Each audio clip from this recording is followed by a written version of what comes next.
नमस्कार. आज मी तुमच्याशी अगदी कुरकुरीत अशी चणा डाळ करण्याची रेसिपी तुमच्याशी मी शेअर करत आहे. तर त्यासाठी व्हिडिओ शेवटपर्यंत बघा.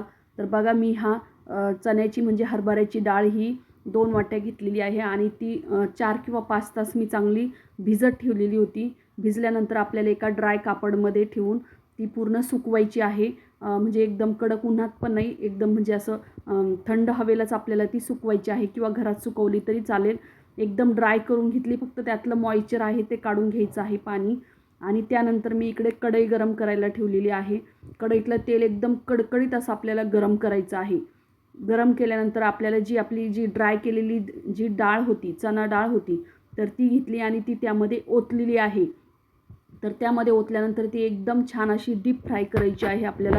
तर डीप फ्राय केलेली ही कसं समजेल, तर ती एकदम डाळ वरती आपोआप तेलावरती तरंगायला लागेल, वरती येईल, त्यावेळेस आपण समजायचं आहे की ही डाळ पूर्णपणे फ्राय झालेली आहे. आणि ही डाळ आपण विकतही भेटू शकते आणि खायला खूप छान असं मुलांना कुरकुरीत, आता पाऊस येतोय तर काहीतरी छान असं कुरकुरीत खाण्यासाठी, त्यामध्ये असं मधल्या वेळेमध्ये खाण्यासाठी, आपल्याला मोठ्यांनाही खाण्यासाठी खूप छान अशी ही डाळ होत असते. शक्यतो फरसाणमध्ये ही डाळ असते, परंतु मी आज घरीच बनवण्याचा प्रयत्न केला आणि ती खूप छान डाळ झालेली आहे.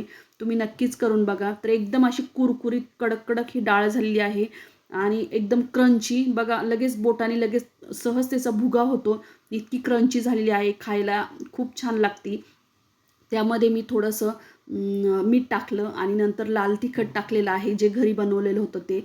तुम्ही यामध्ये बाकीचे मसालेही टाकू शकतात जर तुम्हाला आवडत असेल, किंवा तुम्ही बारीक पिठी साखरही टाकू शकतात, परंतु मुलांना आवडत नसल्यामुळे मी नाही टाकली.